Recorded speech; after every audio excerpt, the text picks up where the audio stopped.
Debt has a special way of making you feel trapped. You pay, you try, you even sacrifice. And then you look again and it feels like nothing's changed at all. It's like shoveling snow in a blizzard. We've had a few of those here in Delaware this year. You're doing the work, but you can't see the results. So if you're tired, if you're discouraged and you're tempted to quit, today isn't going to be about try harder. Today's about making progress visible again.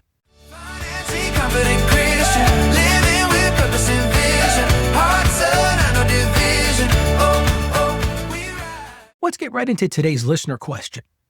Listener writes this: Ralph, this debt follows me everywhere. It's always there. It's weighing on me. I make my payments faithfully, but the progress is so tiny I can barely see it and it's wearing me down. I'm so tired of feeling like I'm getting nowhere.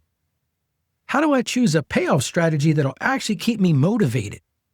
I need to feel like I'm making real progress, or I'm going to lose hope completely. I don't know about you, man, but that one hit me.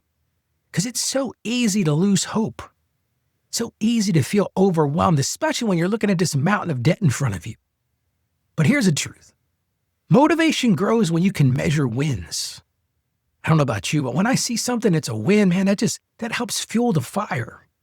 But when progress feels invisible, our brains just go into this thought that it's just pointless.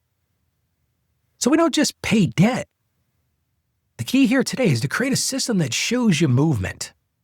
Let's talk about how to do that.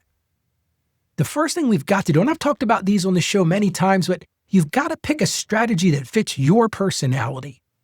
There are really two main payoff paths. That's the Debt Snowball and the Debt Avalanche. Now, the Debt Snowball works by you pick your smallest balances first and you have fast wins and high motivation. For a lot of people, that works. The other one's the Debt Avalanche. And that one, you pick the highest interest first. It's sort of the best math plan. But the problem with that one, it's got a slower emotional reward. But here's the key. There is no best strategy. The best strategy is the one you'll actually stick with. The one that is going to encourage you. So if you're discouraged right now, and listen, the listener question was very clear. This person is very discouraged. Start with momentum. Start with small wins, because once you feel those small wins, it helps to rebuild hope again. Here's another thing I'm going to encourage you to do. Create a progress scoreboard. I'm a visual guy. I love visual stuff. And I think with debt, it needs a visual. So I'm going to encourage you to write this on one page.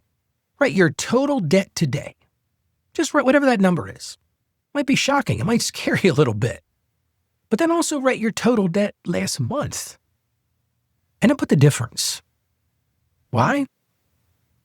Even if it's only $73, that's not nothing. That's movement. You're not stuck.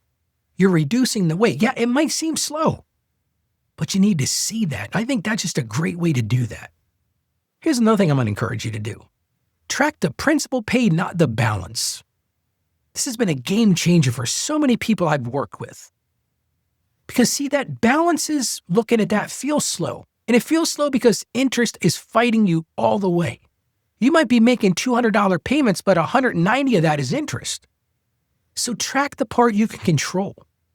You can control the principal paid this month. And see, that number is proof that your work matters. And even if the balance barely moves, that principal paid shows your effort is landing. Here's another thing I'm going to encourage you to do.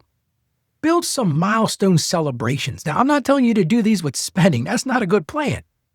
If your only reward is someday, you're going to burn out. I know so many people that have tried that. Well, I'm going to get this all paid off and then someday I'll celebrate. I don't think that works. So create some mini milestones. Maybe for you, it's every $250 of principal paid off. I'm going to celebrate that. Or every credit card paid off. Or maybe just 3 months of consistency. Now here's the key. Celebrate without debt. Don't go run up that credit card again. You can make a favorite meal at home, maybe a free day trip. I love this idea, a victory walk and a prayer in the garden.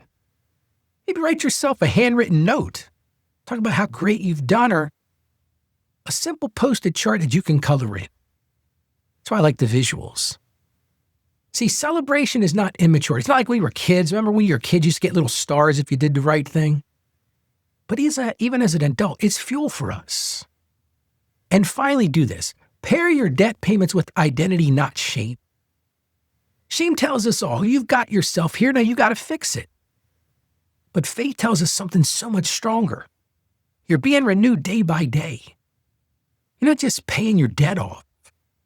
When you're doing this, you're practicing discipline, you're practicing patience, you're practicing stewardship. And hey, if you got a lot of debt like a lot of us, you're practicing endurance. And yes, debt payoff is slow sometimes, but it's shaping you. And don't forget this, small progress is still progress. So here's your win for today. I want you to make a one-page debt scorecard. Yeah, we're going to talk about scorecards. So just write this stuff down. Write the total debt today, write down one target payoff, and one milestone celebration. And to put it where you'll see it all the time, because that's going to motivate you. Because what you see, you can stay faithful to. Which leads us to our Bible verse today. It comes to us from 2 Corinthians chapter 4, verses 16 and 17. Therefore, we do not lose heart. Though outwardly we are wasting away, yet inwardly we are being renewed day by day. For our light and momentary troubles are achieving for us an eternal glory that far outweighs them all. What a beautiful verse. Because even when outward progress feels slow, and listen, I get it, been there, done that. God is building endurance and renewal inside of you every single day. Let's pray together. Lord God, my friend is tired. They've been doing the right thing and it feels like it just isn't working. So right now, I ask you to strengthen them. Strengthen them today. Help them not to lose heart. Give them encouragement that they can see. Show them progress, Lord. Remind them their faithfulness matters. And we just ask that you will replace that discouragement with steady endurance and let hope rise again one payment at a time. And we ask this in Jesus' name. Amen. Friend, you're not failing. You're finishing. And you're taking one faithful step at a time. Well, let me ask you this. You got something on your mind about money? I would love to hear your voice. Because yes, not only can you send me a question, you can actually record a message for me. You can do that by going to financiallyconfidentchristian.com/voicemail. You just go on that site, click the button, and tell me what's on your mind. We'll put that in the show notes. You can link right to it there, but here it is again. It's financiallyconfidentchristian.com/voicemail. And I just want to thank you for joining me today. I want to encourage you to stay financially savvy. May God bless you, and you have a truly great day today. Financially confident.